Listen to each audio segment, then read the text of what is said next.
Bismillahirrahmanirrahim. Alhamdulillahirabbil alamin wa bihi nasta'in wa ala umuri dunya waddin wassalatu wassalamu ala asyrafil anbiya'i wal mursalin wa sayyidina Muhammadin wa ala alihi wa sahbihi ajmain. Alhamdulillah, sahabat pelita Al-Quran yang dirahmati Allah. Alhamdulillah kita pagi hari ini bertemu kembali di serial KPA yang ke-10 ya. Alhamdulillah kita dalam suasana pandemi ini masih bisa diperkenankan Allah Subhanahu wa taala untuk bisa bertemu secara virtual. Pada kesempatan KPA pagi hari ini kita akan belajar sebuah tema yang menarik, yaitu masa depan alam semesta, isyarat Al-Quran dan prediksi sains, yang akan disampaikan oleh Profesor Dr. Bobi Eka Gunara. Beliau merupakan guru besar Fisika ITB. Alhamdulillah saat ini beliau telah hadir di tengah-tengah kita. Tak lupa kita menyampaikan terlebih dahulu salawat dan salam kepada Nabi Muhammad SAW, pada para keluarganya, sahabatnya, dan mudah-mudahan kita semua saat ini termasuk dalam golongan umatnya dan kelak mendapatkan syafaatnya di yaumil qiyamah. Alhamdulillah, sahabat pelita Al-Quran sekalian, pagi hari ini kita membahas tema yang mudah-mudahan membuka wawasan kita dan semakin menambahkan keimanan kita kepada Allah dan juga semakin mendekatkan kita pada Al-Quran, dan kita belajar Al-Quran, menafsiri Al-Quran, mentadaburi Al-Quran lewat ayat-ayat kauniyah yang luar biasa banyaknya, dan ini merupakan salah satu ikhtiar kita untuk lebih mengetahui kembali dan juga lebih mendalami ayat-ayat Al-Quran yang berkaitan dengan alam semesta. Tanpa perpanjang lama lagi, kita buka kajian kita pada pagi hari dengan baca basmalah. Bismillahirrahmanirrahim. Dan untuk menambah keberkahan, mari kita bersama-sama untuk membaca umul kitab suratul Fatihah ala hadiniyah wa kullu niyatin sholihah al-Fatihah. A'udzu billahi minasyaitonir rajim. Bismillahirrahmanirrahim. Bismillahirrahmanirrahim. Alhamdulillahi rabbil alamin. Arrahmanir rahim. Maliki yaumiddin.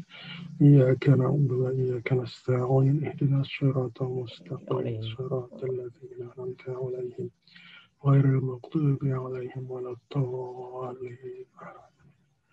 Ya, terima kasih. Sebelumnya kita sampaikan kepada Prof. Bobi sudah berkenan hadir dan bisa berbagi bersama kita semua tentang tema masa depan alam semesta. Prof. Bobi ini memang sehari-hari sebagai guru besar fisika teori di ITB. Saat ini di Bandung, Prof ya. Saat ini domisilinya, Prof. Iya, di Bandung.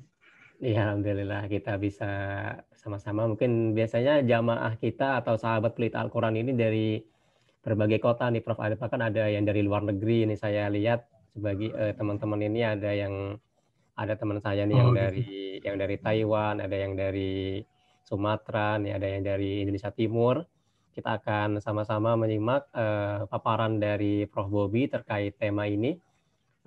Langsung saja saya silakan kepada Prof. Bobi, kurang lebih 60 menit ke depan, Prof, untuk menyampaikan materi terkait masa depan alam semesta, isyarat Al-Quran, dan prediksi sains. Silakan, Prof.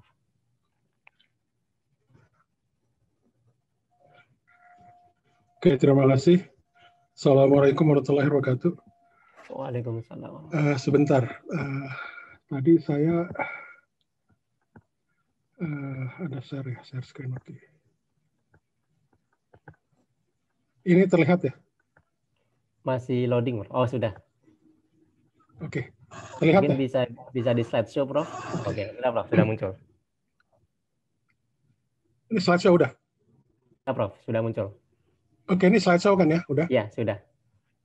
Oke. Ya, jadi oke, sudah ya. Oke, jadi apa namanya? Judul tema kali ini waktu saya diminta adalah tentang masa depan alam semesta, isyarat Al-Quran dan prediksi sains ya. Jadi saya dari ITB, jadi di tinggi. Jadi Oke, ya, jadi poin-poin diskusi kita hari ini, jadi sebenarnya ketika saya membuat slide ini, kalau kita berbicara tentang masa depan alam semesta, jadi seperti analog kita, seperti manusia ya, atau katakanlah sebuah peristiwa di dunia inilah. Jadi kita ada awal dan ada akhir. Jadi sebenarnya ketika kita bicara tentang masa depan, itu kan berarti kita ada juga sejarahnya sebenarnya. Jadi sebenarnya kalau kita berbicara dua topik ini, awal dan akhir, untuk topik secara umum saja itu sangat panjang gitu ya. Maksud saya kita bukan bicara detailnya, tapi yang ininya, yang umumnya saja, yang kuantitatif gitu ya. Kalau kualitatif ya pasti lebih lama lagi, karena riset di sini juga masih intens gitu dilakukan oleh para fisikawan, baik mempelajari atau memprediksi bagaimana awal alam semesta ya, dengan patokan bahwa awal alam semesta itu dari data-data sekarang. Jadi alam semesta sekarang, bagaimana kita men-trace yang kejadian awal itu seperti apa. Nanti di situ ada teori Big Bang segala macam. Mungkin saya nanti akan sedikit menjelaskan tentang Big Bang. Nah, kemudian juga tentang akhir alam semesta, itu juga sama. Kita mempelajari apakah alam semesta ini berakhir atau tidak, ini secara sains gitu ya, secara sains. Itu juga dari data-data ini sekarang gitu. Nah, tentunya kita mempelajari isyarat awal dan akhir berdasarkan konteks sains, itu tentu ada beberapa asumsi di sana. Ya, asumsi tersebut itu juga kita pertanyakan gitu ya.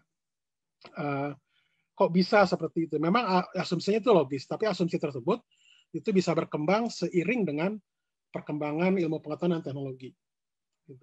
Jadi poin-poin diskusi kita pada hari ini, insya Allah terkait dengan kewajiban kita mempelajari alam semesta, ya, bahwa ini adalah sebenarnya kewajiban bagi kita, kalau boleh saya bilang sini fardu kifayah ya, mempelajari alam semesta. Bahkan di Al-Quran itu juga ada, nanti akan saya ini kan. Kemudian juga tentang isyarat awal dan akhir alam semesta dalam Al-Quran. Kemudian awal dan akhir alam semesta dalam konteks sains.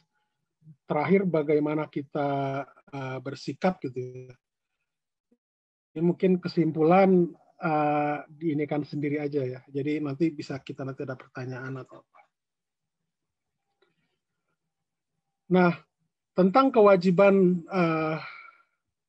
di Al-Quran, kita sudah mungkin hafal ya para jemaah sekalian atau para peserta sekalian tentang kewajiban kita sebagai Muslim, yaitu di Al-Quran sendiri. Di di surat Ali Imran ya, ayat 190, inna fi khalqis samawati wal ardi wa ikhtilafil laili wan nahari laayatul lil albab.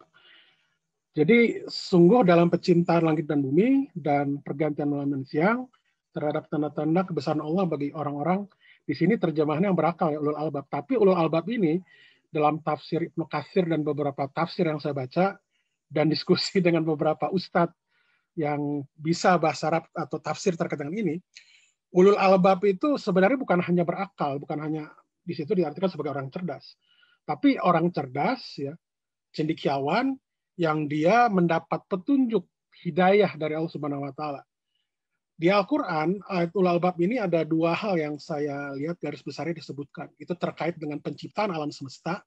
Yang kedua itu dengan sejarah. Jadi kalau saya lihat dua hal itu dalam pandangan saya gitu sebagai orang awam itu penting gitu ya, mempelajari tentang alam semesta dan sejarah.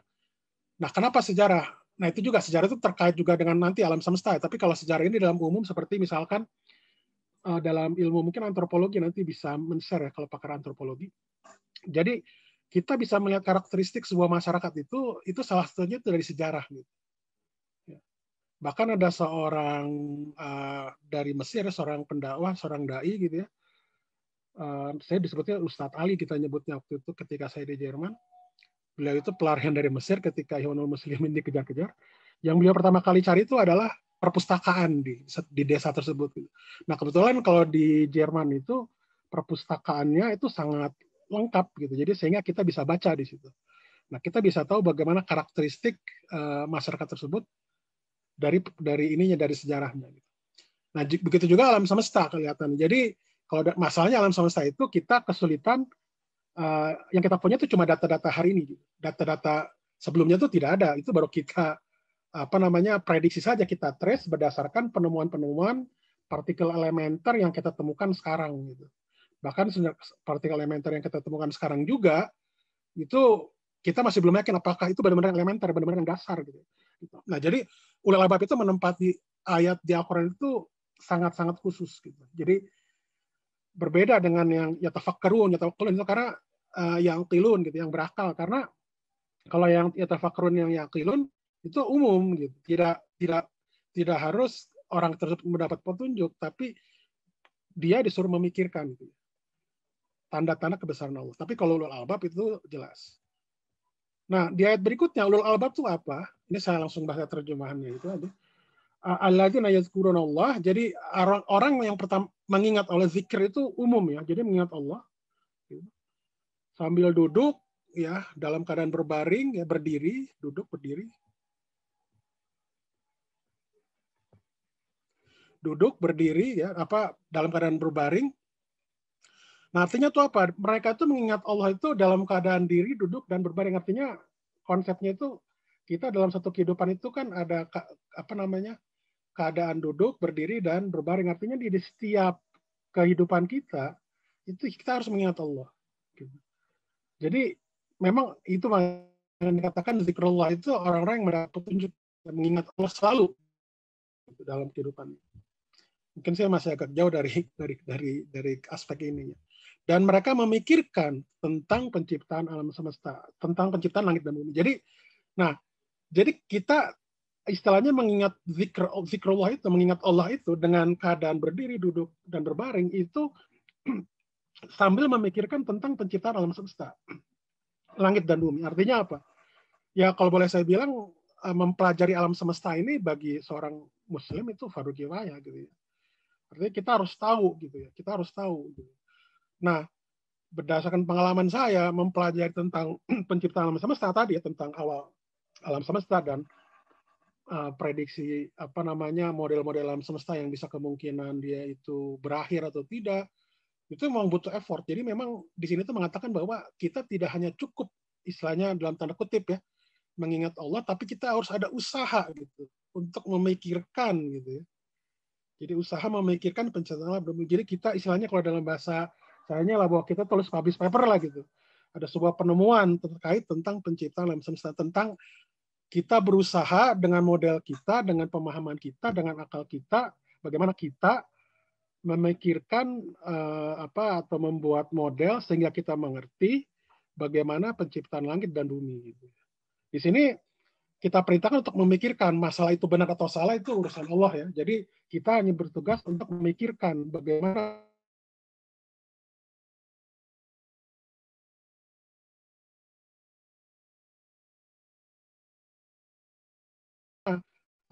terlalu jauh ya. Sekarang itu dalam penemuan-penemuan sains masluh gitu. Nah, orang dulu ketika awal abad 20 ketika menemukan teori atau katakanlah menurunkan teori atom, itu kan tidak serta-merta ini nanti aplikasinya ke sini enggak. Tapi dengan perkembangan zaman, orang banyak belajar, ternyata apa yang mereka temukan pada saat itu bisa istilahnya mempermudah fasilitas kehidupan sekarang gitu. Nah, itu juga sama. Jadi kita memikirkan model-model alam semesta seperti ini itu salah satunya juga untuk agar supaya kehidupan kita itu jadi lebih baik dibanding dengan masa lalu gitu. Nah, itu seorang muslim itu harus seperti itu. Nah, sehingga ketika nanti ulul albab ini mengingat Allah dalam segala aspek kehidupannya dan mereka itu memikirkan tentang penciptaan langit dan bumi, maka dia bersimpulan Rabbana ma khalaqta hadza batla subhanaka faqina adzabannar. Jadi ini adalah sebuah yang menurut saya istilahnya biasa gitu. Insya Allah tidak akan sia-sia gitu ya menciptakan alam semesta ini yang begitu luas gitu ya untuk kita gitu, untuk hidup. Kemudian seorang muslim ya, bagaimana kita mempelajari alam semesta ya, kewajibannya. Nah, kemudian juga di Al-Quran juga itu ada isyarat-isyarat ya bahwa ya tadi ya, jadi kalau kita lihat Allah Subhanahu wa taala itu banyak memberikan perumpamaan di Al-Quran agar supaya apa? Agar supaya kita lebih mudah memikirkannya dibanding dengan hal yang abstrak. Jadi kalau kita secara intuitif, saya juga secara intuitif ya kita percaya alam semesta itu awalnya dan ada akhirnya gitu ya. Karena itu memang dari dari Al-Quran ya yang kita imani itu mengisyaratkan seperti itu. Nah, cuma masalahnya awalnya seperti apa dan akhirnya seperti apa itu kita tidak tahu. Nah, makanya walaupun perkembangan sains sekarang itu bisa dikatakan dalam tanda kutip membuka gitu ya, mungkin sedikit dari apa yang dulu terjadi ya ya itu sebuah hikmah yang kita ini kan hasil dari kita mempelajari sains gitu.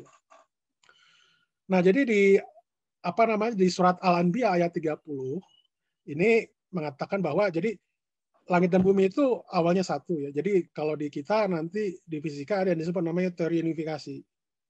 Teori unifikasi itu adalah teori di mana dia menggabungkan semua interaksi alam. Jadi interaksi alam itu sejauh yang orang temukan itu ada 4 ya, gravitasi, elektromagnetik, listrik, nuklir kuat, dan nuklir lemah gitu ya. Ya kenapa penyebab terjadinya anti-atom itu nuklir kuat. Nah itu pada saat dulu itu dari satu kesatuan gitu ya, satu interaksi. Nah ide penyatuan itu sebenarnya berawal dari Maxwell ketika dia menyatukan interaksi listrik dan magnet. Pada saat itu orang melihat itu 2 kejadian yang berbeda. Ternyata kalau di Maxwell itu tidak. Itu merupakan satu satuan interaksi yang namanya elektromagnetik.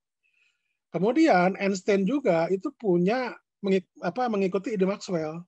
Jadi ide Maxwell itu bahwa gravitasi dengan interaksi listrik itu harusnya nanti jadi satu kesatuan. Jadi sampai sekarang tuh ide unifikasi itu orang masih cari dan berusaha untuk ke sana. Gitu. Kenapa? Nah kita ingin itu salah satunya kalau kita, ya apalagi kita ada perintah Al-Quran tuh kita supaya bisa mengetahui mengenal besar Allah Subhanahu Wa Taala. Gitu. Bagaimana Allah Subhanahu Wa Taala itu menciptakan alam semesta, ya tentunya kita mengertinya dalam konteks sains. Gitu. Apakah itu benar atau tidak? Ya, walau kita hanya yang tahu, tapi kita hanya sebatas yang kita lakukan. Beberapa istilahnya kita menguji kebenaran segala macam itu dengan eksperimen segala macamnya, dengan teori segala macam itu banyak gitu ya. Nah itu yang kita lakukan. Kemudian ini juga isyarat Al-Quran tentang penciptaan alam semesta ya. Jadi bagaimana Allah Subhanahu Wa Taala itu menciptakan langit dan bumi dalam 6 masa. 6 masa itu diartikan juga karena di sini katanya ayam itu hari ya. Ya tentunya kita sebagai orang Muslim atau orang mukmin kita beriman kepada ayat ini. Ya. Tapi kalau kita lihat ini dalam penafsiran saya, jadi kalau kita lihat di sini Allah menyebutkan 6 masa, artinya bahwa Allah Subhanahu Wa Taala itu menciptakan alam semesta itu waktu dulu, baru ruang gitu. Karena beliau Allah Subhanahu Wa Taala itu menyebutkan 6 masa di sana. Maka hari di sini memang yang di kita tuh 24 jam. Kalau saya yakinnya iya. Kenapa? Nah, kalau saya sih berbicara dalam konteks ini ya, jadi ada namanya teori relativitas Einstein, relativitas khusus. Jadi kalau kita melihat pada saat dulu alam semesta itu setelah Big Bang, jadi Big Bang itu artinya, jadi Big Bang itu adalah kejutan yang besar. Apa maksud kejutan yang besar? Jadi kalau menurut teori Big Bang, bahwa alam semesta tersebut, alam semesta kita, itu berawal dari singularitas. Singularitas itu apa? Sesuatu yang sangat-sangat besar yang tidak bisa diukur singularitas itu. Nah tiba-tiba ketika waktu Planck sekitar 10⁻⁻43 detik, tiba-tiba yang tadinya dia itu tidak berhingga singularitas, jadi berhingga. Nah, berhingga itu artinya apa? Bahwa fisika di situ jadi alam semesta itu bisa kita ukur, artinya ilmu fisika bisa berlaku di sana. Sebelumnya ya kita nggak bisa. Nah, pada saat tersebut itu energinya sangat besar. Dan energi sangat besar itu, kalau menurut teori Einstein tentang dilasi waktu, itu bisa jadi yang kita kerangkanya yang kita lihat bisa jadi itu lama, tapi bagi Allah itu adalah memang 6 hari yang kita hitung sebagai 24 jam. Karena energinya sangat besar. Itu menurut relativitas khusus. Ya. Tapi apakah betul atau tidak, walau alam, itu kan hanya penafsiran dari dalam konteks sains dan pemahaman saya sebagai orang awam. Gitu. Nah, jadi tadi yang saya lupa menikan, jadi kalau misalkan kita, misalnya seperti manusia lah ya, manusia itu ada awalnya lahir dan ada akhir kematian, itu sebuah perumpamaan yang sederhana sebelum kita berbicara tentang alam. Jadi di alam ini selalu ada awal dan akhir. Film juga ada awal dan akhir. Kalau filmnya, kos produksinya akan besar gitu, jadi tidak mungkin film itu tidak akan berakhir. Sepanjang apapun komik, film atau katakanlah apa ya, yang lainnya ya, seperti misalkan Game of Thrones itu ya, walaupun saya belum nonton season gitu ya, 9 season atau 10 season gitu, 100 episode berakhir kan gitu, walaupun lama gitu, ada akhirnya. Nah di alam semesta juga itu juga sama, itu ada akhirnya gitu. Ini di surat Al-Anbiya lagi saat ke-114. Jadi kalau di sini diskusi ada dengan seseorang staf kita yang ya termasuk bagus bahasa Arabnya gitu, kita diskusi gitu ya. Jadi kata-kata apa natwi itu kami gulung gitu ya. Seperti bayangannya itu begini. Kalau kita alam semesta itu seperti karpet gitu ya, bayangannya. Kita tiduran di sana. Kemudian tiba-tiba karpet itu digulung gitu. Yang terjadi apa? Kita akan sempit kan gitu. Nggak bisa bergerak apa-apa. Nah itu kebetulan karpetnya kalau Anda lihat itu kan masih punya ukuran nih, ada ukuran jari-jarinya gitu ya. Ada itu digulung itu seperti digulung tapi dia tuh diperkecil gitu. Sampai sekecil-kecilnya. Jadi bisa dikatakan ruang itu jadi tidak ada gitu. Apa yang terjadi? Kita akan hancur. Kita akan hancur.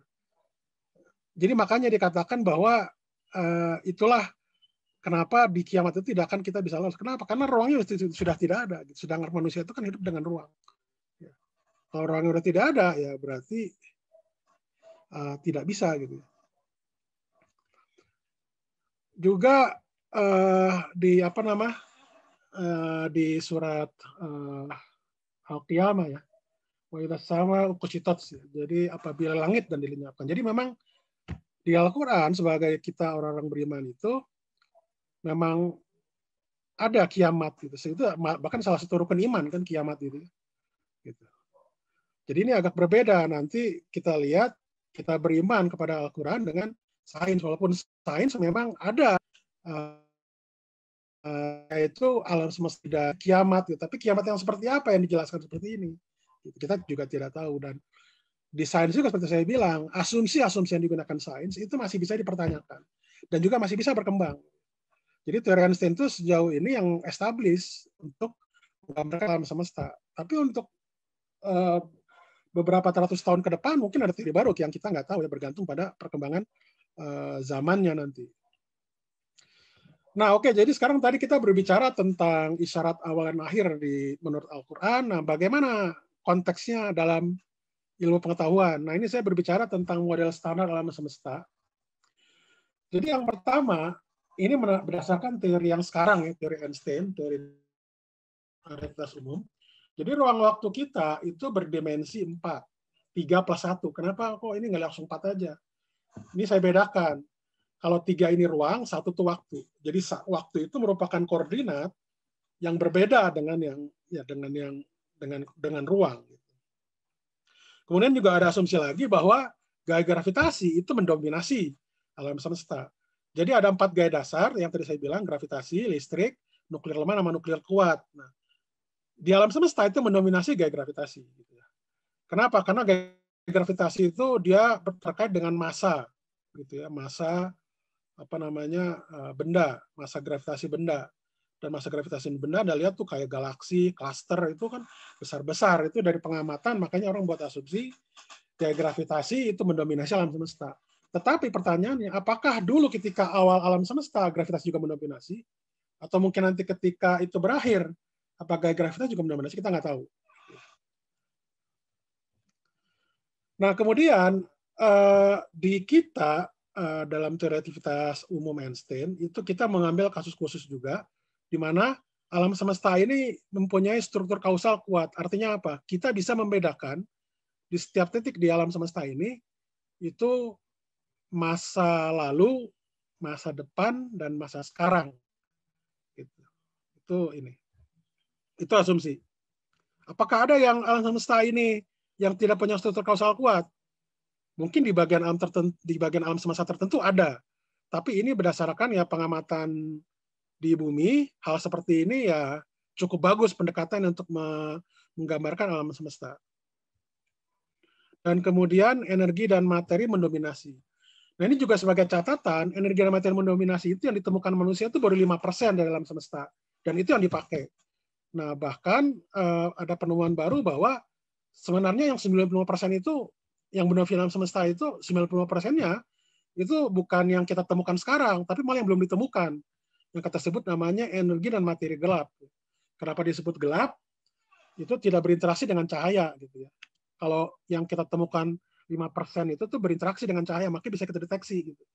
Nah, makanya untuk mendeteksi 95% yang disebut materi gelap ini, atau energi gelap dan materi gelap ini, itu kita butuh teknik lain. Nanti mungkin salah satunya pakai gelombang gravitasi, tapi saya sendiri juga masih belum tahu perkembangan akhirnya ya seperti apa.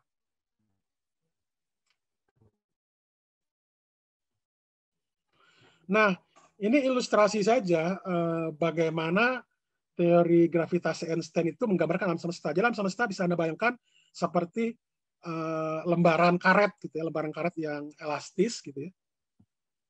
Jadi kalau dia itu tidak ada massa di sini, tidak ada benda, itu dia flat, apa istilahnya datar saja gitu seperti itu. Tapi ketika kita simpan seperti misalkan bola besi di sini, itu kan akan seperti ada lengkungan di situ. Jadi artinya massa itu menurut teori Einstein itu merubah karakteristik sifat ruang waktu di sekitarnya. Jadi kalau massanya itu makin besar, dia lengkungannya akan makin besar. Ini kan terlihat dari sini. Nah, ini kurang lebih gambarannya. Jadi artinya kalau ada massa itu, ruang waktu itu, cahaya yang lewat itu juga didefleksikan, dibelokkan lagi. Nah, ini dalam teori relativitas umum itu ada yang disebut namanya, ini teorema ini terkenal. Hawking itu ya sudah mendiang ya, sudah meninggal. Penrose itu yang Roger Penrose yang dapat Nobel 2000 tahun ini 2020 ya. Jadi beliau ini berdua itu menelurkan teori relativitas. Jadi ada istilahnya bisa dikatakan mengkonstruk atau membangun teori baru atau ilmu baru ya. Jadi mengembangkan teori relativitas jadi ilmu sendiri lagi gitu, tentang geometri alam semesta. Nah, jadi singularitas itu saya bilang. Jadi itu adalah sesuatu yang tidak bisa diukur, itu singularitas. Jadi apapun yang dikali itu singular, tak berhingga, jadi tidak bisa diukur. Nah, jadi teorema singularitas Hawking-Penrose ini itu mengatakan bahwa tadi asumsi yang tadi kita buat di tentang alam semesta itu bisa terjadi singularitas dari alam semesta tersebut ketika pertama ada permukaan dua dimensi ya, di mana cahaya itu terperangkap. Jadi cahaya itu tidak dapat lolos di permukaan tersebut. Jadi cuma di situ saja, tidak bisa lolos di luar dari permukaan tersebut. Kedua, itu adalah ketika lintasan cahaya itu di masa lalu kita trace, kita ikuti gitu. Ketika lintasan tersebut berubah tanda di masa lalu, itu akan ada singularitas. Nanti akan saya jelaskan poin-poin 1, 2, 3 ini apa saja. Kemudian yang ketiga, ketika permukaan 3 dimensi itu sama dengan bola, berbentuk bola, maka itu akan ada juga singularitas. Ini akan saya jelaskan poin 1, 2, 3 ini. Jadi dengan contoh tentu. Penurunannya juga tentunya rumit gitu ya. Nah, maksudnya permukaan di mana cahaya terperangkap itu gimana? Jadi aspek ini sebenarnya ditinjau dari apa yang disebut namanya astrofisika. Jadi dalam konteks ini bisa dikatakan sebagai lubang hitam, ya, bahwa beberapa bintang itu dalam sejarahnya, ini kalau Anda lihat di latar belakang saya ini, itu adalah yang disebut namanya Tower of Creation. Jadi itu adalah nebula yang beberapa ribu tahun cahaya dari kita, ya. Mungkin juta, 400.000 ya. Nah, itu di situ ada pembentukan bintang. Bintang itu ada lahirnya juga, sama. Nah, ketika bintang itu lahir dan dia akan berakhir juga. Nah, menurut beberapa perhitungan standar di teori relativitas umum, ya, yang pertama kali dilakukan oleh Chandrasekhar, matahari itu tidak mungkin menjadi lubang hitam. Jadi lubang hitam itu adalah sebuah objek yang dia itu gaya gravitasi sangat kuat. Jadi karena gravitasi sangat kuat, cahaya itu tidak dapat lolos. Cahaya saja yang kelajuannya dari matahari ke bumi itu 8 menit, atau katakanlah mengelilingi bumi dalam 7 hari. Kan kecepatannya, kelajuannya sangat tinggi kan. Itu tidak dapat lolos tuh di lubang hitam. Ya, ketika dia itu mendekati lubang hitam. Apalagi ya kayak kita nih, bumi yang jauh kelajuannya dibanding dengan cahaya, itu pasti terserap gitu di situ. Nah, beliau bilang kalau dia itu ada permukaan di mana cahaya itu terperangkap, itu pasti ada singularitas. Dan itu yang sudah terdeteksi, nanti akan kita lihat bahwa black hole itu sudah ada bahkan fotonya, ya, bahkan di pusat galaksi kita.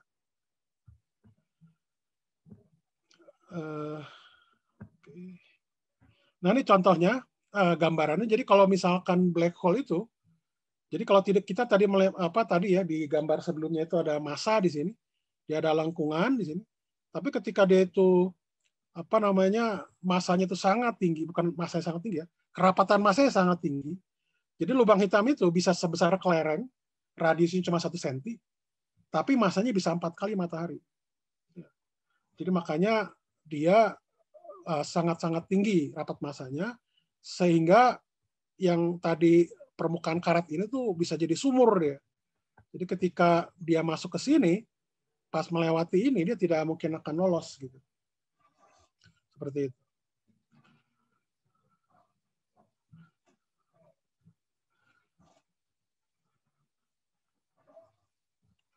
Nah, ini contohnya perbandingan. Perbandingan ya. Ini matahari ya. Ini matahari. Ini disebut namanya bintang neutron ya. Kalau matahari itu cuma lengkungannya segini. Sumurnya dangkal lah istilahnya gitu. Kalau bintang neutron dia agak dalam dia. Rapat masanya memang tinggi. Nah, sekarang kalau lubang hitam gitu ya. Itu Anda lihat di sini. Itu sumurnya dalam sekali gitu, dan bahkan sumurnya tidak berujung gitu. Dalam asli dari teorinya, ini cuma pemisalan aja, tapi sebenarnya ini tidak berujung. Jadi setelah ini tuh kita tidak tahu ya gitu, apa yang terjadi. Nah, ini gambaran ya bagaimana apa yang terjadi dari lubang hitam gitu ya. Jadi ketika cahaya itu masuk ya, di luar lubang hitam ini adalah ruang, dan dia berubah menjadi waktu. Dan ketika dia itu jatuh ke sini, itu dia nggak tahu nasibnya bagaimana, yang jelas sih hancur ya. Ini contohnya adalah sebenarnya bintang yang runtuh gitu ya. Ini disebut namanya diagram Penrose. Dia itu bagaimana bintang tersebut itu pada akhirnya dia akan menjadi lubang hitam gitu ya.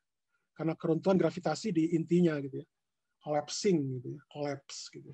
Sehingga dia menjadi singularitas itu, jadi akan hancur dia di sini. Dan black hole di sini itu justru banyak terdapat di pusat galaksi. Kenapa Anda lihat pusat galaksi itu kan sangat terang? Karena black hole itu dia menyerap materi di sekitar bintang. Jadi bintangnya itu berkumpul gitu ya di situ, maka itu jadi terang. Jadi makanya kita bersyukur juga tuh bahwa tata surya kita itu sangat jauh kan di pinggir kita dibanding dengan pusat galaksinya gitu ya. Kalau di pas dekat pusat galaksi ya bisa jadi tidak ada kehidupan ya gitu. Nah, ini gambar sebuah galaksi ya, sebuah lubang hitam.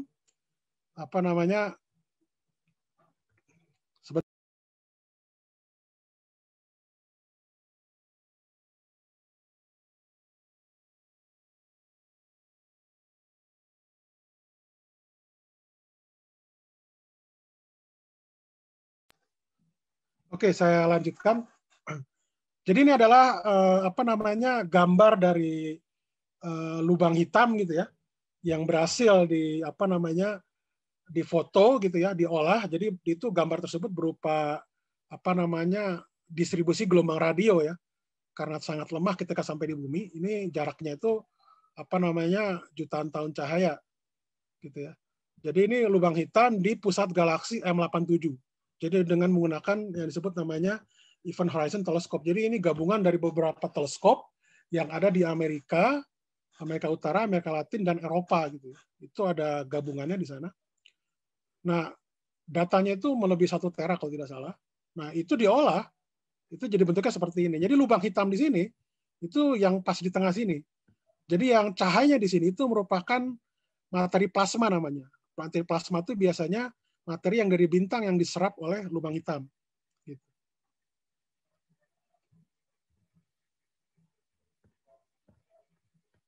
Jadi memang ini ternyata dan masanya 6,5 miliar ya kali matahari. Jadi matahari itu 1 juta kali bumi.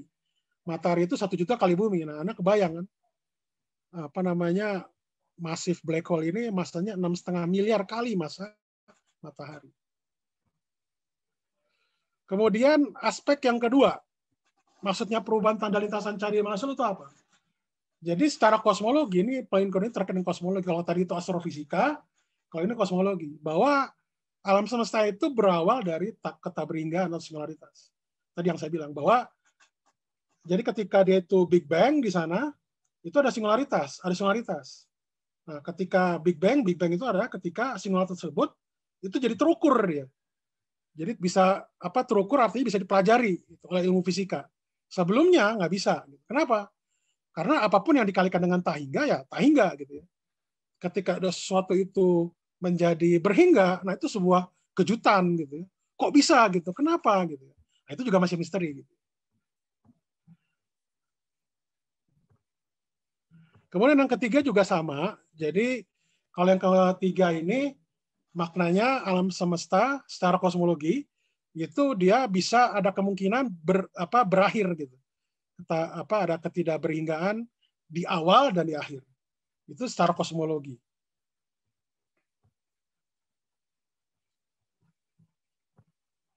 Nah, ini contoh model yang tadi saya bilang. Jadi di aspek 2 dan 3 itu terkait dengan kosmologi. Jadi yang garis merah ini yang disebut namanya alam semesta terbuka. Ya, jadi dia terus mengembang. Dia terus mengembang ke sana. Kemudian ada lagi yang disebut alam semesta datar. Jadi dia akan mengembang, lama-kelamaan dia akan seperti statik.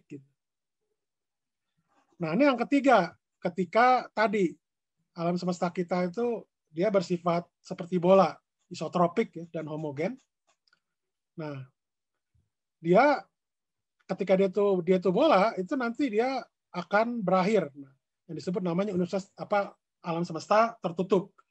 Nah, alam semesta tertutup ini itu dia memang ketiga model ini itu dia memang punya awal ya. Tapi yang punya akhir itu yang katakanlah kita interpretasikan sebagai kiamat ya, itu adalah yang alam semesta tertutup. Peristiwa ini disebut namanya Big Crunch gitu ya, bisa dikatakan crunch itu penghancuran besar gitu. Nah, alam semesta kita di mana? Alam semesta kita itu masih di sini. Gitu. Masih di sini. Jadi saat ini tuh ketiga model ini masih berhimpit. Gitu. Tentunya saya katakan sekali lagi, model ini dibangun itu berdasarkan pengetahuan dari materi yang kita tahu cuma 5%. Cuma 5%. 90% gimana? Nah, walau alam kita belum tahu seperti apa. Dugaan saya, ini sekali saya dugaan, artinya masih bisa terbukti. Ketika kita tahu misalkan 20%, 30% distribusi massa di alam semesta kita tahu, kemungkinan model seperti ini bisa berubah. Mau berubah seperti apa kita juga nggak tahu gitu. Dan itu masih dipelajari nggak sekarang tentunya.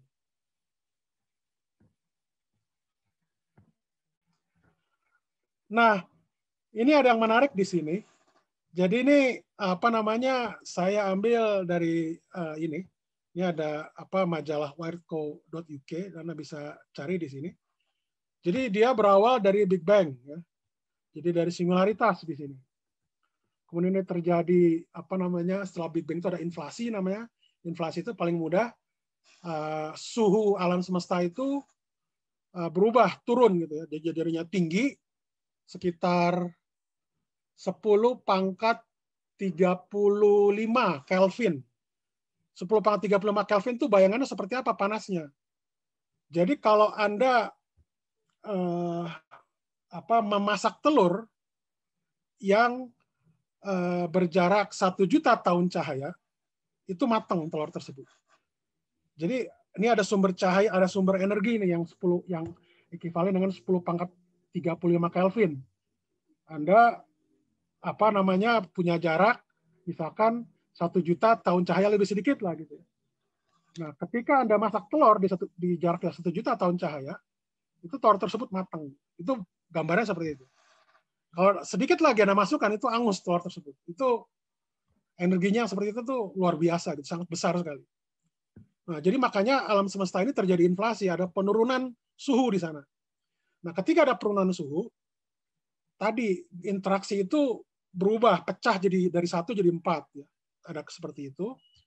Di sini nanti ada pembentukan partikel-partikel yang kita tahu seperti atom, segala macam. Kemudian pembentukan unsur, pembentukan kristal, materi, ya gas-gas di sini. Kemudian ada pembentukan, bukan pembentukan atom dulu yang sederhana ya. Atom hidrogen, helium, gitu. Kemudian ada pembentukan bintang, galaksi, bintang, kemudian ada planet, galaksi dan sebagainya. Terus sampai terbentuknya tata surya gitu ya, dan kita tuh di sini. Gitu. Dan kita tuh di sini. Ya. Nah, jadi saya katakan bagian yang seperti ini itu juga masih praduga ya, masih ada dugaan-dugaan gitu yang kita masih pelajari sampai sekarang gitu ya. Bagaimana sebuah galaksi itu terbentuk, bintang itu terbentuk, bagaimana nanti solar system tersebut terbentuk ya, pembentukan planet segala macam. Kok bisa ini galaksi terbentuknya galaksi, klaster galaksi dan macam segala banyak lah gitu ya, hal-hal yang kita tidak tahu gitu di sana. Nah, yang jelas berdasarkan pengamatan alam semesta kita itu berekspansi dipercepat gitu ya. Dipercepat berdasarkan pengamatan itu dari pengamatan gerak dari galaksi, klaster galaksi yang dia itu menjauh satu sama lain.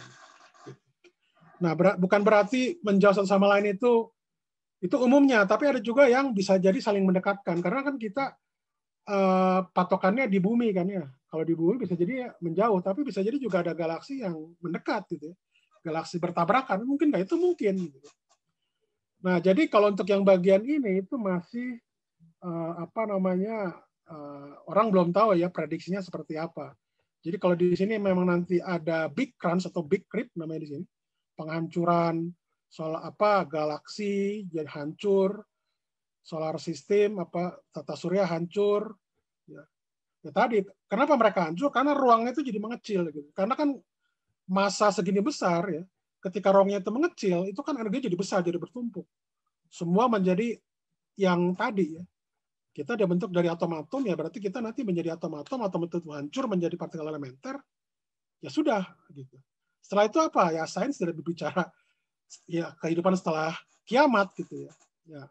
Tapi kita dalam Islam itu kita wajib mempelajari ini supaya kita mengenal kebesaran Allah Subhanahu wa taala dan bagaimana Allah Subhanahu wa taala itu menjelaskan ayat-ayatnya, kebesaran-kebesarannya itu supaya kita bisa lebih makin percaya, lebih beriman kepada hal-hal yang nanti setelah kita meninggal, kita kiamat itu pasti terjadi gitu. Nah, ini juga sebenarnya mungkin lelucon kalau menurut saya ya. Jadi ini mereka cuma memperkirakan bahwa alam semesta itu usianya itu 13,7 miliar tahun ya dari sejak Big Bang, dan dia akan berakhir kurang lebih sekitar 20 miliar tahun dari sekarang. Ini angka, baik angka ini maupun angka ini itu saya, apalagi angka ini ya, itu masih belum jelas ya. Mereka ini tuh dapat dari mana ya? Apa namanya? Sepertinya mungkin karena ini adalah apa namanya, majalah populer gitu ya. Jadi kadangkala kalau dikasih seperti ini, oh masih lama gitu ya. Jadi kita tenang saja gitu. Nah ini terakhir ya, kita lihat. Jadi bagaimana kita bersikap dengan tadi ya, tentang bahwa apa namanya, alam semesta ada kemungkinan secara menurut sains itu adanya kiamat ya. Kita pertama tetap tenang ya. Sejak menurut perhitungan sains ya, atau praduga beberapa orang, masih beberapa miliar tahun dari sekarang gitu. Kalau misalkan lebih cepat bagaimana ya? Itu berarti prediksi sains masih kurang ya. Artinya ada hal-hal yang perlu kita tinjau lagi gitu. Tapi saya yakin itu kita juga tidak tahu ya. Artinya itu 22 miliar tahun ke depan ya, kita udah dipastikan tidak akan ada lagi. Kemudian ya artinya kita harus tetap tenang gitu ya. Bagaimana kita harus tetap tenang. Apapun yang kita temukan informasinya. Kemudian yang kedua, kita bersikap itu kita terus belajar. Jadi ketika kita belajar itu ya kita harus banyak bertanya. Justru kita, Al-Quran itu suka menyinggung kita apakah mereka tidak berpikir. Nanti kita harus terus bertanya, gitu. Bertanya. Jadi pembelajaran yang baik itu kita harus terus bertanya. Kita harus bisa mempertanyakan apa saja gitu. Karena kalau namanya saya ini, seperti saya ini, cerita seperti ini, itu pendapat saya. Bisa ditentang ya? Bisa. Asal Anda punya bukti-bukti saja. Fakta. Nah itu harus kita bedakan. Antara fakta dengan pendapat. Kalau pendapatnya salah, ya kita counter. Kalau faktanya benar, ya berarti pendapat kita salah. Kalau pendapat kita benar, ya biasa patokannya kalau kita, itu adalah fakta. Gitu. Artinya kita harus terus bertanya. Gitu. Nggak masalah. Gitu. Dalam Islam itu kita harus terus bertanya. Nah itulah makanya kalau saya lihat, salah satu kemunduran kita di Indonesia ini, karena bertanya itu adalah suatu hal yang tabu lah istilahnya gitu. Tabu, tidak boleh gitu. Guru itu serba tahu gitu. Itu yang saya alami ketika di sekolah menengah gitu ya. Jadi harusnya namanya pembelajaran yang baik itu kita harus dilatih terus bertanya pada apapun gitu ya. Masalahnya pertanyaan itu tidak bisa dijawab ya itu wajar gitu karena tidak semua pertanyaan bisa dijawab. Kemudian yang kedua juga kita harus belajar juga pada ahlinya. Kita harus mengakui keahlian. Jadi kalau misalkan ada orang misalkan tiba-tiba cerita tentang prediksi masa depan gitu ya. Harusnya nanti tanggal segini itu terjadi ini. Nah, kita lihat dulu dia bidangnya apa gitu. Dan ketika dia berbicara seperti itu, ada nggak bukti-bukti misalkan secara teoritiknya dia ngitung seperti apa sih? Kok bisa seperti itu gitu. Terus data-data dari misalkan kalau kita berbicara tentang alam semesta, misalkan apa tentang benda-benda langit ya, data-data dari astronomi seperti apa, dari NASA segala macam. Nah, dia juga harus tahu gitu bahwa ketika kita belajar itu juga harus pada ahlinya, mendengar. Jadi kita belajar pada ahlinya pun juga kita harus banyak bertanya, karena mana ahli juga itu manusia, gitu ya. Dia juga punya pendapat, punya subjektivitas. Gitu. Walaupun kita itu lebih objektif menurut saya, ahlinya itu. Makanya kita harus banyak bertanya, gitu ya. Itu makanya saya taruh di depan. Yang ketiga, kita harus juga asal logika, ya. Karena ya kita hidup di sini berkembang, manusia itu menjadi lebih baik itu dengan logika. Kita paham tentang alam semesta juga dengan logika. Maksud saya dalam Islam itu, ketika logika itu kita kuat, itu menopang keimanan kita sebagai Muslim. Dan ini dan seterusnya bisa Anda isi lagi lah itu apa ya. Jadi bisa banyak. Tapi saya melihat intinya itu seperti ini. Kita bertanya terus, kita selalu belajar, terutama pada ahlinya kita tanya. Saya mungkin bisa jadi ahli misalkan di bidang kosmologi. Tapi kalau di bidang biologi, kedokteran, DNA, ya saya jadi orang bodoh gitu ya. Bukan ahli, makanya saya harus tanya dengan apa namanya, ada tuh salah satu murid saya yang jadi peneliti biologi molekuler. Jadi saya suka nanya ke dia gitu, usianya lebih muda. Karena saya bukan ahlinya gitu. Nah, kemudian yang ketiga kita tetap menjalani kehidupan yang ya normal ya, kita beribadah, bekerja, ya kita beribadah itu kita beribadah yang baik, berbuat yang terbaik, bekerja yang terbaik gitu. Ada perencanaan segala macam. Dan kita hidup itu berdasarkan ya tadi. Kalau kita mau maju kita bekerja. Bekerja itu juga dengan logika, kita harus mikir gitu ya. Bagaimana kerja efisien, efektif gitu ya. Ya kita dan mencapai tujuan gitu, seperti itu. Nah, itu kurang lebih apa yang saya sampaikan. Terima kasih.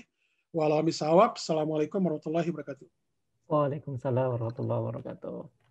Terima kasih Prof. Bobby untuk pemaparannya. Banyak ilmu baru ya teman-teman sekalian yang kita dapatkan, terutama istilah-istilah yang mungkin sebelumnya belum pernah kita dengar, seperti tadi yang Prof. Bobby bilang, teori Big Crunch, inflasi alam semesta, dan lain-lain yang mungkin banyak menimbulkan pertanyaan di benak kita semua. Kalau saya lihat di kolom Q&A ini sudah banyak, Prof. Pertanyaan-pertanyaannya masuk, Prof. Ada juga teman-teman yang mencoba ingin bertanya langsung secara lisan, seperti itu, Prof. Ada yang sudah raise hand, Prof. Mungkin kita persilahkan teman-teman yang raise hand dulu ya, sahabat Pelita Al-Quran sekalian. Saya persilahkan kepada siapa nih? Pak, ada 4 orang yang raise hand ya. Pak Ahmad Dimyati. Silakan Pak untuk menyampaikan pertanyaan langsung kepada Prof. Bobby. Terima kasih. Assalamualaikum warahmatullahi wabarakatuh. Waalaikumsalam. Waalaikumsalam warahmatullahi wabarakatuh. Prof, saya sangat terkesima dengan presentasi ini. Latar belakang saya di bidang pertanian, jadi walaupun juga tertarik pada sedikit astronomi karena ada irisan di agroekologi ya. Saya ingat ketika Ustadz Abdul Somad di ITB itu ditanya mengenai cara sholat di bulan dan di pesawat ruang angkasa. Nah ini kan pertanyaan menyangkut ke yang bagaimana kita bersikap ke yang ketiga itu ya, menjalani kehidupan secara normal. Kelihatannya sains itu menuntut perubahan dalam cara beribadah juga gitu. Nah, saya bisa memberi contoh banyak, tapi waktunya mungkin akan terlalu panjang juga. Tapi sebagai contoh saja itu tadi yang disampaikan mungkin dosen atau mahasiswa ITB kepada Ustadz Abdul Somad itu satu pertanyaan yang saya kira sahih ya.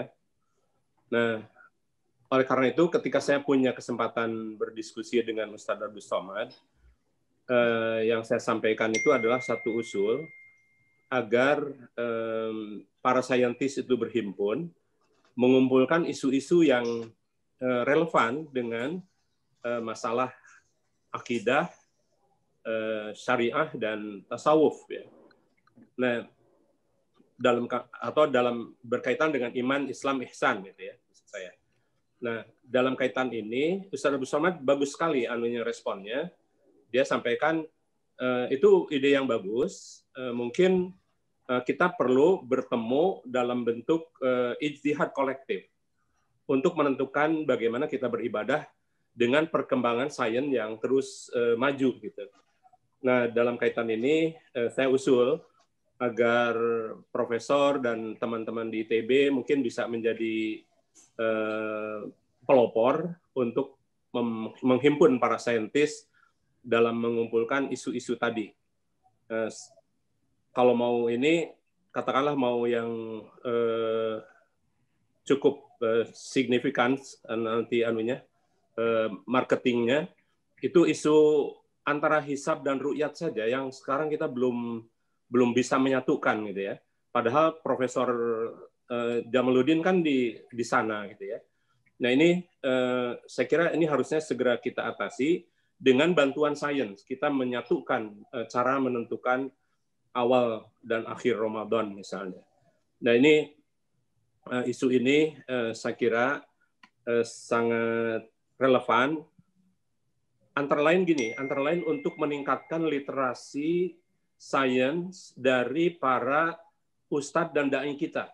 Karena saya mengamati ini lintas aliran dan juga lintas dari grassroots sampai ke elit, literasi mereka itu rendah. Sehingga kalau mereka bicara mengenai katakanlah sains atau keimanan yang berkaitan dengan syariah itu akan muncul, kelihatan bahwa literasinya itu rendah. Jadi ini saya kira harus kita perbaiki. Itu usul saya. Yang mungkin salah satu kasus pertanyaan yang bisa ditimbulkan adalah bagaimana kita menyikapi mengenai arti kiamat itu. Kalau kita umat manusia ini yang berada di bumi, kan tadi sudah disebutkan umur kita di mana, kemudian harapan umur kita bagaimana gitu kan. Itu sampai kehancuran dari tata surya kita. Sementara itu, kita saksikan juga tata surya yang lain atau bahkan galaksi yang lain sedang mengalami kehancuran atau sedang mengalami pembentukan baru gitu ya. Jadi kiamat ini bisa localize pada satu tata surya atau satu planet, tapi juga bisa menjadi kiamat yang keseluruhan alam semesta gitu ya. Nah, jadi ini kan salah satu bentuk pertanyaan ke masalah akidah mengenai arti kiamat tadi. Itu satu contoh saja, Prof. Terima kasih. Assalamualaikum warahmatullahi wabarakatuh. Terima kasih Pak Ahmad Dimyati untuk pertanyaannya. Silakan Prof. Bobi, ada banyak sekali tadi pertanyaannya. Ya, jadi kalau terkait misalkan tadi masalah fikih kontemporer ya kalau saya bilang, ya terkait dengan misalkan bagaimana kalau kita nanti sholat di bulan gitu ya. Ya itu sebenarnya sudah ada ininya sih, kalau sejauh yang saya pelajari itu sudah ada pendapatnya ya, jadi mengarah kemana saja itu tidak masalah. Tapi itu memang nanti perlu pendapat orang fikih gitu, itu yang saya baca. Nanti Bapak bisa ini lagi. Masalahnya kan juga memang belum ada orang Indonesia yang ke bulan atau ke angkasa lah ya, belum ya.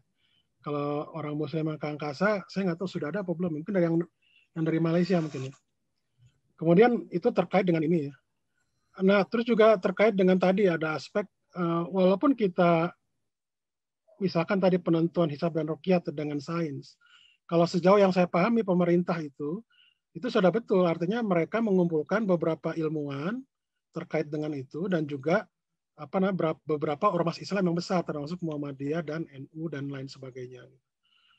Nah, cuma memang permasalahannya begini, di kita kalau umumnya ya di fikih ini kalau saya bicara fikih, ketika pemerintah sudah menetapkan memang sudah berdasarkan sains gitu ya dan sudah benar perintah menetapkan ini, harusnya secara fikih itu ormas Islam harusnya ikut semua gitu, jadi satu. Tidak perlu ada pendapat masing-masing, harusnya seperti itu. Nah, kenapa terjadi demikian ya? Karena mungkin saya nggak tahu, di Indonesia mungkin fikihnya sendiri beda ya, padahal di negara-negara Timur Tengah ketika pemerintah sudah menetapkan hari ini adalah Lebaran, besok puasa, ya sudah semuanya ikut gitu, tidak boleh ada yang masing-masing. Nah, kemudian penyikapan kita terhadap bagaimana terhadap kiamat ya, baik dari sisi sains maupun di sisi Islam ya, bahwa di Islam itu kita berbicara tentang keimanan. Nah, yang saya pahami, keimanan dalam Islam itu berkembang, sifatnya tidak statis. Artinya itu bergantung apa? Bergantung pada seberapa jauh atau berapa lama kita belajar. Itu yang saya pahami. Jadi tentunya ketika saya waktu SMA, saya beriman kepada Allah Subhanahu wa Ta'ala, ketika nanti saya sudah lulus S3, seharusnya itu ada kemajuan di sana tentang pemahaman tentang keimanan. Kenapa? Karena pengetahuan kita bertambah. Gitu. Jadi dalam Islam itu penopang keimanan itu salah satunya itulah ilmu pengetahuan. Jadi makanya umat Islam itu harusnya itu fardu kifayah, bukan fardu kifayah, maaf. Fardu ain, harus cerdas gitu. Jadi tidak boleh istilahnya kita sebagai sumber utama penyebar hoaks gitu.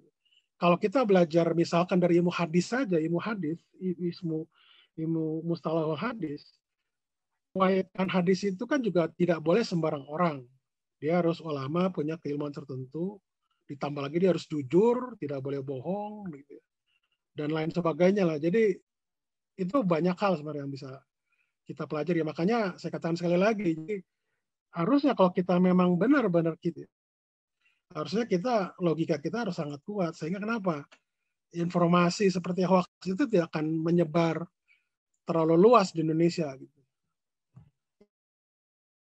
Itu mungkin dari saya mungkin untuk mempersingkat. Mungkin ada yang lain nggak? Kan bila ada pertanyaan yang lain.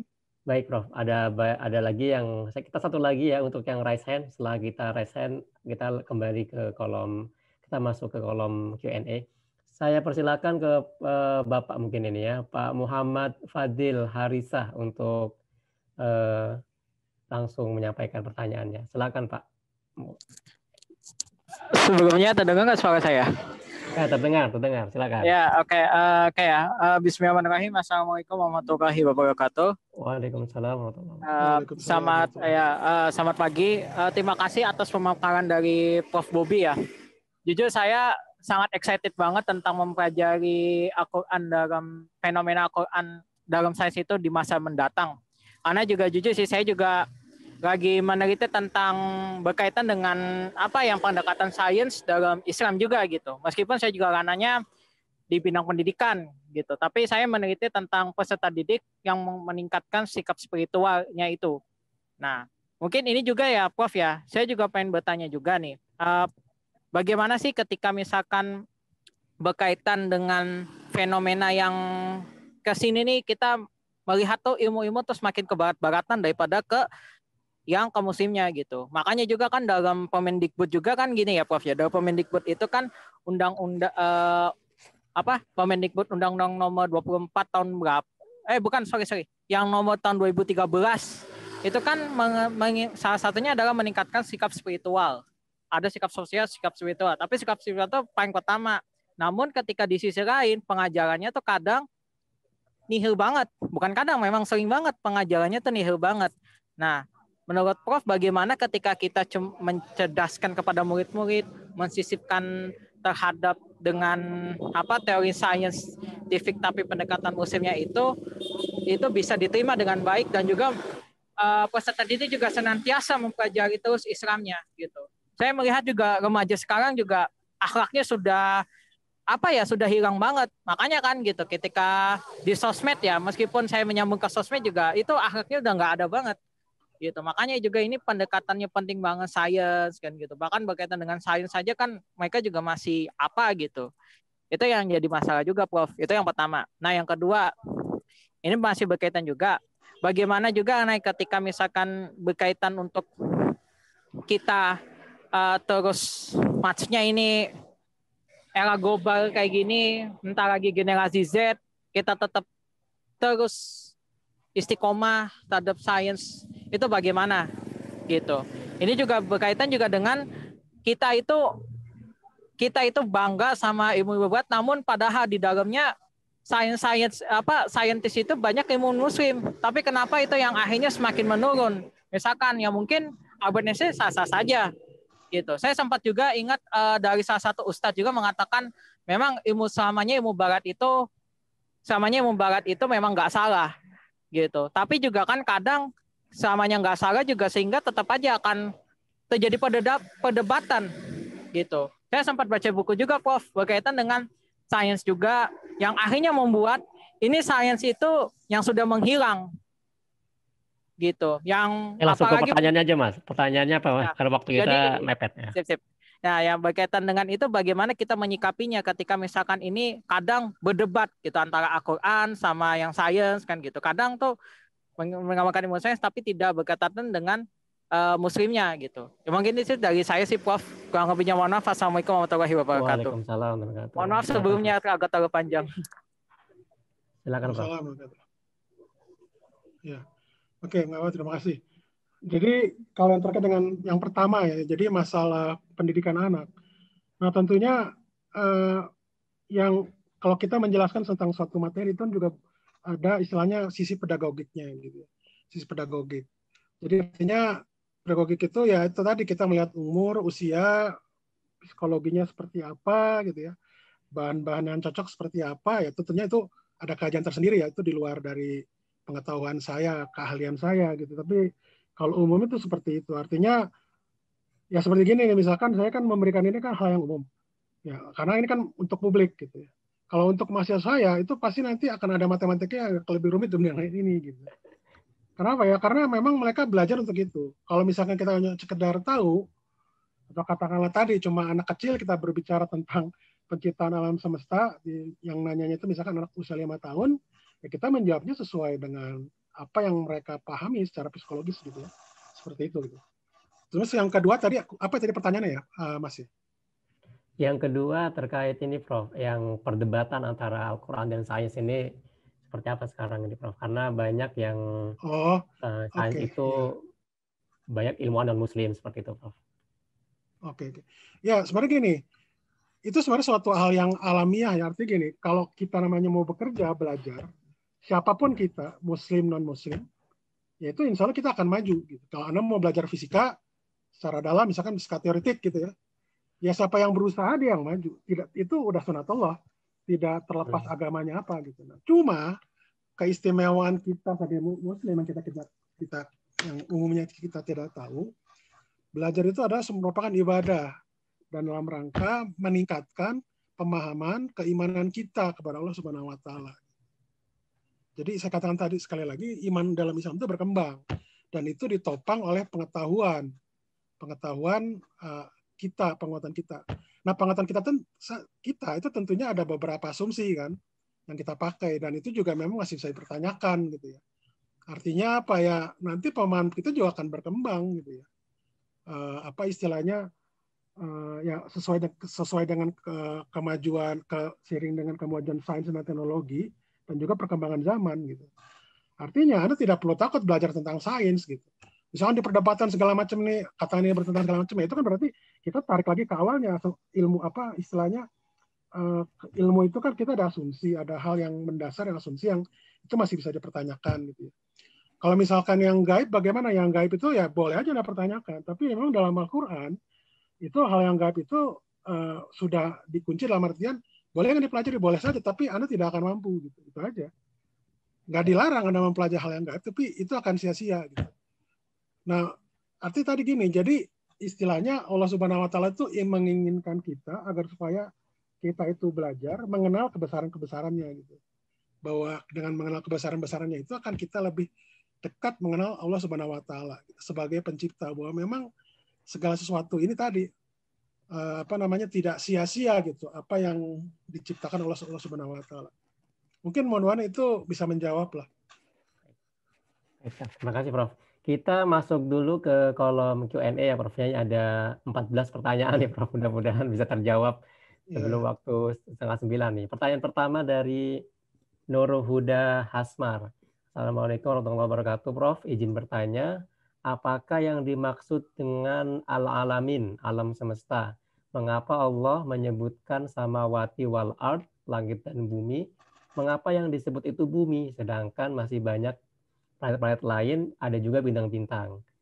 Ada pertanyaan kedua juga, apakah yang dimaksud dengan arsy ini dalam konteks alam semesta? Bagaimana jika seorang anak bertanya tentang di mana keberadaan Allah dan mengaitkannya dengan arsy? Itu, Prof, dua pertanyaannya, Prof. Oke, ya, terima kasih. Jadi kalau alamin itu setahu saya memang alam semesta ya, artinya gitu ya.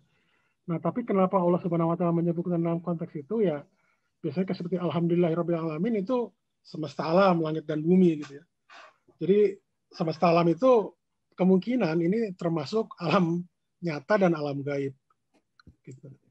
Kemudian seperti mengapa Allah menyebutkan langit dan bumi gitu misalkan. Ya karena Al-Quran ini diturunkan di bumi gitu. Seperti lagi ini dugaan saya juga tidak diturunkan di planet-planet lain gitu. Memang ada beberapa indikasi planet itu habitable seperti bumi. Di beberapa yang jaraknya bahkan ada yang ribuan tahun cahaya gitu, ada jutaan tahun cahaya juga ada. Gitu.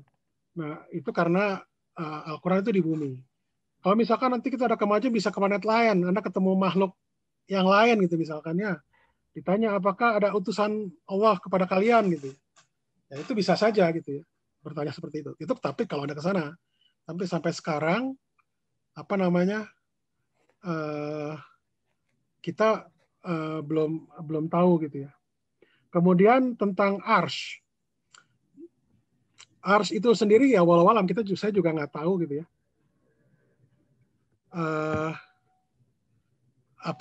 Arsy itu. Tapi yang jelas begini. Kita secara sains ya teoretivitas umum tuh alam semesta kita tuh hidup di ruang dan waktu. Kita jadi terikat ruang dan waktu. Sedangkan alam semesta ini kan ciptaan Allah Subhanahu wa taala, termasuk ruang dan waktu juga kan. Artinya memang ketika kita berbicara tentang posisi dan kapan terhadap Allah Subhanahu wa taala, kepada Allah Subhanahu wa taala, jadi tidak tidak tepat lah gitu, salah gitu, karena Allah Subhanahu wa taala itu tidak bergantung pada makhluknya, pada ciptaannya. Jadi kalau bagaimana jika anak bertanya tentang keberadaan Allah Subhanahu wa taala terkait dengan arsy itu ya seperti seperti Rasulullah SAW itu menjawab pertanyaan seorang Baduy gitu ya, Allah itu di atas, itu betul, nggak salah. Kemudian ada juga Allah itu dekat gitu ya, lebih dekat daripada urat nadi, itu juga tidak salah gitu. Karena kenapa? Karena Allah Subhanahu wa taala tidak bergantung pada ruang dan waktu. Jadi kita kalau berbicara tentang di mana, sebenarnya pertanyaan itu kurang tepat. Karena di mana itu adalah posisi gitu ya, kalau secara fisika. Gitu. Itu mudah-mudahan bisa menjawab. Kita lanjutkan bagaimana dari Siti Zulaikha. Bagaimana dengan teori yang menyebutkan bahwa alam semesta itu tidak sekedar universe, tapi multiverse? Ini pertanyaan tentang multiverse, Prof. Silakan, Prof. Tobi. Ya, sekali lagi saya katakan itu model ya gitu. Memang ada istilahnya begini. Ada istilahnya kalau di sains itu mungkin di syariah juga ada ya. Ada mazhab mayoritas, ada mazhab minoritas gitu. Nah, mazhab mayoritas itu masih bilang alam semesta ini unik ya, seperti itu. Nah, kalau yang multiverse ada nggak itu yang mazhab minoritas? Tapi mazhab minoritas berarti apa ya? Itu masih belum bisa dibuktikan. Apakah memang betul alam semesta itu bukannya unik tapi ada beberapa gitu. Kalau seandainya teori mekanika kuantum benar bisa dilakukan, bisa maksudnya gravitasi itu bisa dikuantisasi nanti istilahnya. Memang pertanyaan tentang multiverse itu memungkinkan ada. Kenapa? Karena mekanika kuantum itu berbicara tentang probabilitas gitu ya. Jadi ada yang disebut namanya multiverse. Jadi artinya alam semesta yang ada sekarang di kita ini yang probabilitasnya paling besar. Kalau yang probabilitasnya tidak besar bagaimana? Ya itu tadi jadi multiverse ya, atau parallel universe bahkan. Tapi apakah itu ada ya sampai sekarang gravitasi belum bisa dikuantisasi gitu ya. Apakah benar teori kuantum juga ya kita masih belum bisa menjawab hal itu gitu ya. Tapi sejauh ini mekanika kuantum dan teori relativitas umum itu bisa menjawab ya apa yang memang menjadi permasalahan orang saat ini gitu ya. Walaupun ada juga koreksinya gitu. Tapi untuk ke depan bisa jadi itu berubah gitu. Walau alam bisa saya. Baik, terima kasih Prof. Kita lanjut ya ke dari Ahmad Prayogi. Di manakah posisi dark matter, materi gelap, dan dark energy, energi gelap pada saat membentuk alam semesta hingga saat ini? Adakah kemungkinan materi tersebut berinteraksi dengan materi barionik? Nah, kayaknya yang nanya ini orang fisika nih, Prof. Ya, kalau dark matter itu sendiri itu juga masih belum tahu ya. Jadi secara teoritis itu memang kita perhitungkan, ada perhitungannya. Itu biasanya nanti terkait dengan gerak galaksi salah satunya ya. Kenapa punya kurva seperti itu? Nah, itu diduga itu ada dark matter gitu. Kemudian ada beberapa lagi pengamatan astronomi. Cuma memang itu baru dugaan. Ada teori juga. Jadi ada teori dark matter itu menjelaskan tentang misalkan gerak rotasi dari galaksi itu bisa menjelaskan. Nah, cuma masalahnya kalau sebuah teori itu bisa dikatakan bagus untuk menjelaskan ini, kita juga perlu bukti apa benar istilahnya dark matter itu ada, bagaimana mendeteksinya gitu. Jadi memang sekarang itu tidak hanya cukup ketika kita ada perhitungan terus cocok dengan data hasil eksperimen misalkan. Nah, yang asumsi tadi dibilang dark matter itu bagaimana mendeteksinya? Nah, itu teknik lain lagi gitu ya, atau punya istilahnya permasalahan sendiri gitu ya. Sejauh yang saya tahu ya seperti itu tentang dark matter. Jadi bagaimana bentuknya, sejauh yang saya ketahui, orang belum ada yang bisa mendeteksi dark matter sampai sekarang. Gitu. Bentuknya seperti apa? Karena kita belum tahu, ya saya juga nggak bisa bilang apa-apa. Cuma yang jelas disebut namanya dark karena dia tidak berinteraksi dengan cahaya. Nah, biasanya kita dalam fisika itu pada umumnya seperti kemarin mendeteksi gelombang gravitasi itu kan dengan interferensi dan interferensi kan. Interferensi dari laser, dua laser yang berbeda jaraknya gitu, terjadi ada kontraksi jarak gitu ya, kontraksi ruang. Itu ada perbedaan, walaupun perbedaannya itu sampai dalam level 1 angstrom ya, hampir sama dengan radius atom hidrogen gitu, sangat kecil. Nah, tapi itu untuk gelombang gravitasi yang diprediksi Einstein 100 tahun lebih gitu ya, baru bisa dideteksi sekarang. Nah, kalau dark matter, mudah-mudahan itu bisa dipakai nanti tekniknya ya, karena dia itu tidak berinteraksi dengan cahaya, berarti kita harus pakai yang lain. Nah, salah satu alternatifnya itu pakai gelombang gravitasi, tapi tekniknya seperti apa ya itu yang perlu dikembangkan. Itu aja mungkin yang saya bisa jawab. Terus pertanyaan tadi, Prof, apakah kemungkinan materi tersebut berinteraksi dengan materi barionik, Prof?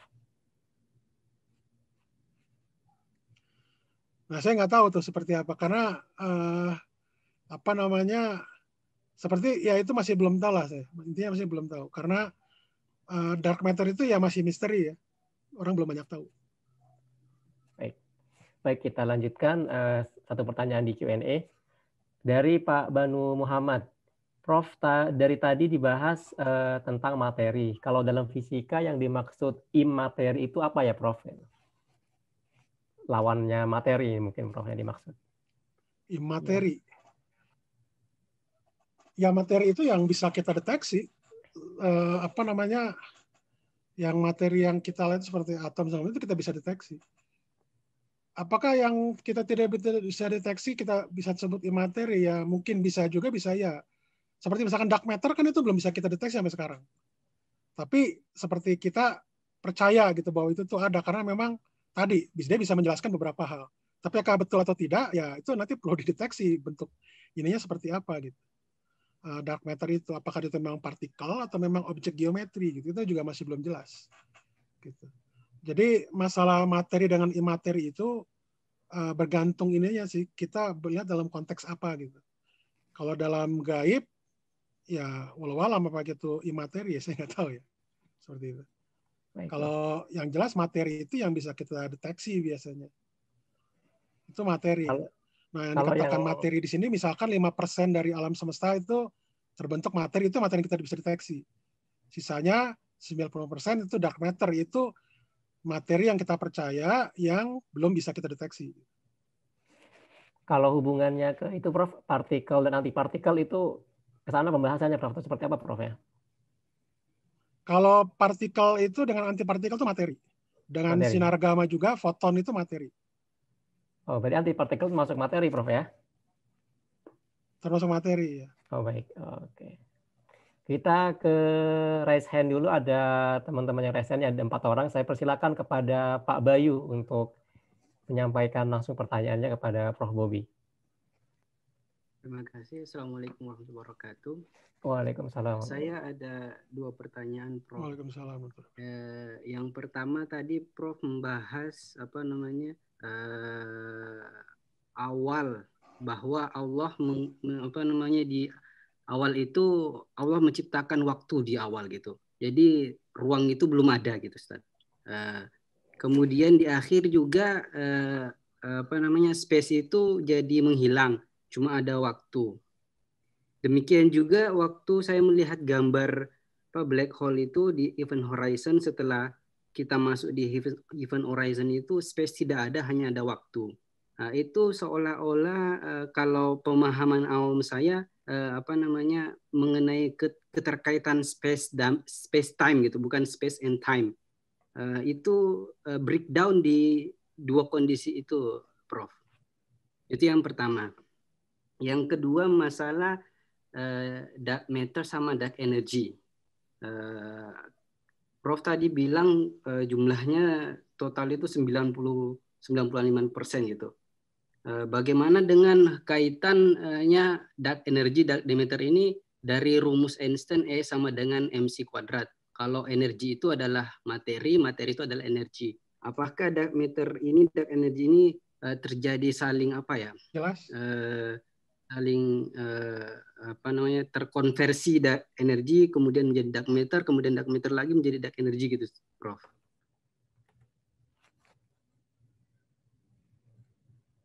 Halo? Baik. Ya, ya. Masuk, Ya. Pak. Lanjut, Pak. Lanjut, Pak. Nah, saya berspekulasi mungkin dark energy, dark matter ini adalah alam gaib yang alam malaikat atau alam jin yang memang tidak bisa kita deteksi gitu. Tapi ada di sekitar kita. Bagaimana menurut Prof? Terima kasih. Baik, terima kasih pertanyaannya, Pak Bayu. Silakan Prof. Bobi untuk langsung menjawab pertanyaan dari Pak Bayu tadi.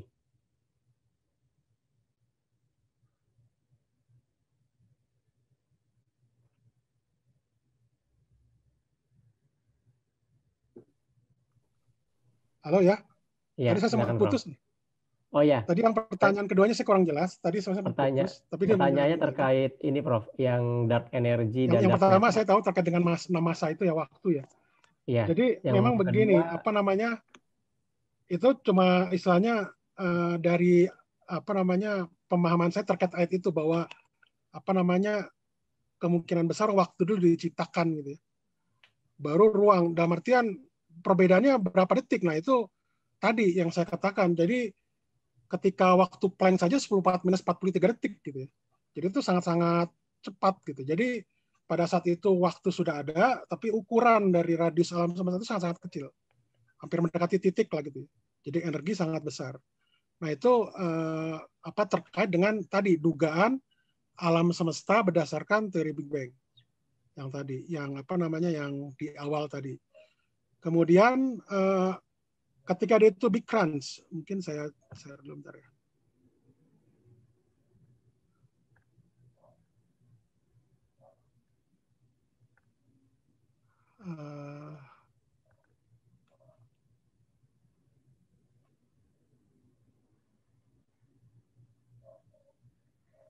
Maaf.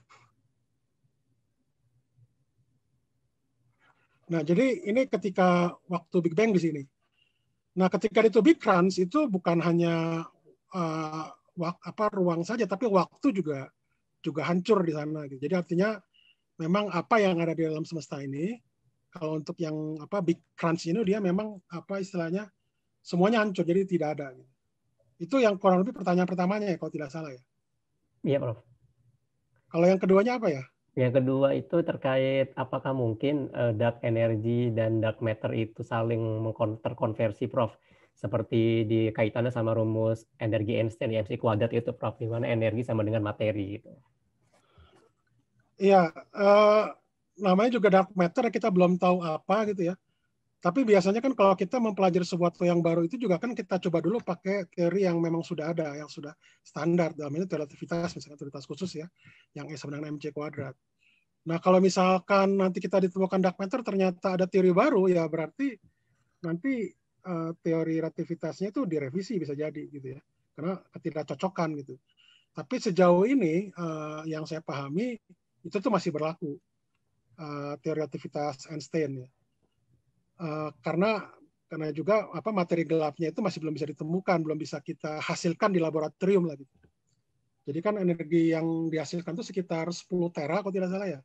10 tera itu 10 pangkat giga itu 9, 12 ya, 13, 13 volt. Jadi Anda bisa bayangkan tuh baterai kalau yang 10 volt itu berapa banyak yang kita butuhkan untuk menghasilkan tegangan sebesar itu. Nah itu kita belum bisa menghasilkan yang namanya sebut dark matter gitu ya. Atau bisa jadi juga mungkin kita menghasilkan, tapi teknik untuk pendeteksiannya kita masih belum tahu seperti apa gitu. Itu aja yang saya bisa jawab sih. Baik, terima kasih Prof. Mungkin satu pertanyaan lagi ya Prof ya di Q&A nih, masih banyak sebenarnya kita lihat pilih-pilih yang mungkin relevan ya. Dari Pak Heru Pribadi. Assalamualaikum, tentang teori pembentukan alam semesta tadi. Mana yang saat ini diyakini kebanyakan ilmuwan? Apakah teori ekspansi maksimum atau teori berkelanjutan? Teori apa? Maksimum atau? Teori ekspansi maksimum atau teori berkelanjutan. Oh ya. Kalau yang diyakini, yang dipakai oleh banyak itu teori standar ya. Artinya ada yang disebut namanya teori Friedman Robertson Walker namanya. Jadi orang Rusia dengan orang Amerika ya. Jadi itu yang masih sifatnya universe. Dan dalam teori mereka tersebut itu memang ada yang saya tunjukkan di gambar ini tuh ya ini ada 3 kemungkinan model alam semesta itu dari yang model standar kosmologinya yang dipakai banyak mayoritas ilmuwan.